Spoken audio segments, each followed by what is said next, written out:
Hi, and welcome back to Community Cooking. We're here with Mary Temple, who's making bread for us. And I'm learning a lot, Mary. I really am. So, now the last thing we did was we were adding the flour. Uh-huh. Okay. And now you're kneading the heck out of it. 10 minutes. You have to have strong arms. Yeah. 10 minutes. Okay, in 10 minutes, and you can't over-knead bread, is that right? Or you can? Well, you really don't need to. 10 minutes will get it to the point where the consistency is real good and there's a lot of gluten in there, so you can see how nice it is.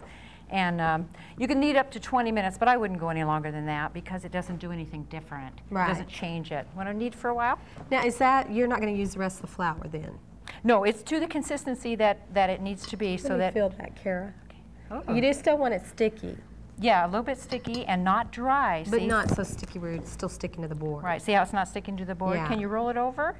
Show how it's not, see? It's not sticking to the board, huh? You are a good helper. She is. She and her brother both. Wow. Now, what's the deal with the bang thing? Okay. The bang This theory. is the fun part. This is the fun part. It's called bang and knead. So, do you want to do it? You want to bang it? Okay, you got to take it like a big, Grammy show you one time and then you can do Bang it, okay? and knead. You roll it out like this so it's like a big club, see? And you take it like this and you just go. And you grab it here and you just go. That looks dangerous. Well, if you have, I love it. If you have these little problems, you just pick this up and go ahead, sweetie. Go ahead and give it a good one. Give it a good one. Looks like a Flintstone club. Maybe it is. Yeah. But it's fun. The kids can join. You can have your husband come in and join. He can. Yeah, you can just beat him over the head. Yeah. Wow. Yeah. Okay. So we're going to put this one away in the bowl. Actually, what you want to do is to get it in a nice round, kind of a ball, and then what you want to do is grease your bowl real nice with either an oil or a Crisco type. Stick it in there. And you turn it. This is the secret because you don't want the top to dry out.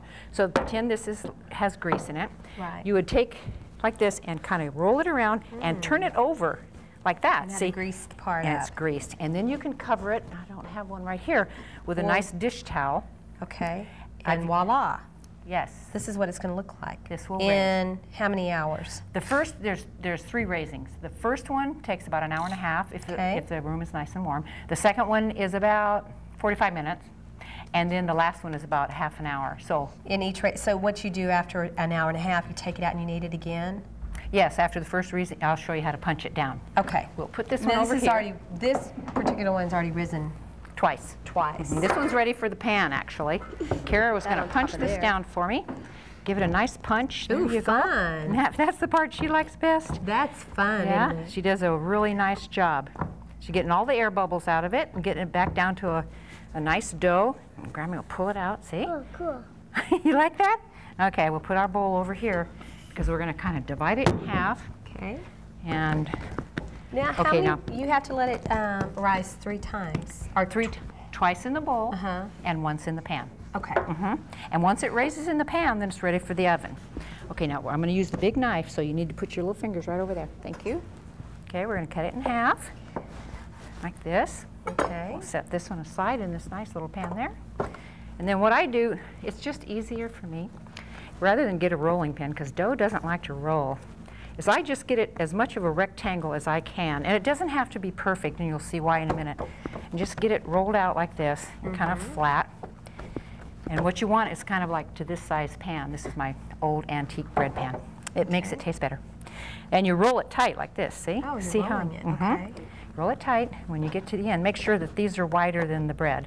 Okay. And I'll show you why. Because when you get to the end, you're going to push down and fold it under. And push down and fold it under. You've done this a few times, huh, Mary? Yeah. I love making bread. She's got this system down. And then you want to put it in your pan. What I do is kind of just form it so that when it does raise, it'll be uniform. Okay. And you're ready to cover it. There you go. Now you don't need to put any oil on top of that? No. Okay. No, because this is a short rising. And how long will that take to rise? This one, the last one usually takes about, 35 to 40 minutes. It's quick. Okay. It's because it's had all this activity and it's activated the yeast. Okay. So the yeast wants to rise quicker than it did in the beginning. So. And then when it what does it rise like up to here? You know, this is funny. I'm glad you asked that because some people will let it rise big. That causes big air bubbles. So what you want to do is let it go just above, about maybe this far above the pan, so that's just kind of nice. Because what I want to do is put this in a cold oven, 400 degree. put it in, turn it on to 400 for 10 minutes, and what happens is it starts rising even bigger, and then turn it down to 350 for about 35 minutes. So you're going to cook your bread, what, about 40 minutes? About 45 minutes. 45 minutes, okay. And you can pretty much tell if you thump it like this, it's pretty hollow sounding, or it's real forgiving. Bread is real forgiving. If you dump it out on your rack to cool it, you can tell on the bottom that it's nice and brown. If it isn't brown, put it back in and cook it another 5 minutes. It won't hurt it. Okay. Okay.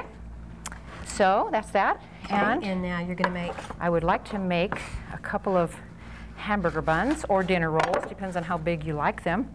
My friend in North Dakota taught me this. She's a farmer's wife. Oh. And so we just, instead of doing this, I just roll them under, just continue. If you want a hamburger bun, you want them rather flat because they have a tendency to rise, so you've got this huge hamburger bun. Have you had our hamburger buns, Kara? Yeah. Are they good? Pretty yummy, huh? Can you grab one and hand one to us? Can you reach a hamburger bun over there? Grab me a pull them so you can reach them. Ooh, those look so good. These I dusted with egg wash. I put an egg wash on them after they were raised, and then I put a little sesame seed on for a nice touch. And they get real toasted, and see, it won't come off. If you just put the sesame seeds on, I found out they just fall off. So you need your egg wash. Oh, okay. So, anyway, if you make them like this, this is just a little bit smaller than this. So this would come out maybe like a nicer hamburger bun. These are quite large. Right. My son likes this though. Well, man size. I know. He's a manly man. The manly man. Manly man. So this is this. You can make clover leaf if you want clover leaf. You can do 3. And you need, you know what you need for these? A muffin tin. You make 3 of these little guys like this. Oh, okay. And then just stick them side by side. Stick them in a muffin tin. Cram them in there like this. And let them rise, and then pop them in. You cook them about the same amount of time? A little bit less? Less than the loaf of bread, yes. Okay. About 20 to 25 minutes for a small, small. Right. Now let's look at what you've made here. You made raisin bread over there. This is raisin nut bread with the same recipe. I just, when it was in the mixer, still in the, where it was thin, then I added my chopped nuts and raisins, and then I kneaded that right in. And then this would be just the plain white bread, and then the hamburger rolls, and Kara's favorite, the cinnamon rolls, and Grammy's too. How'd you make these? These I made by just flattening this out. Taste? Oh, sure. Kara, you want some? You want to taste?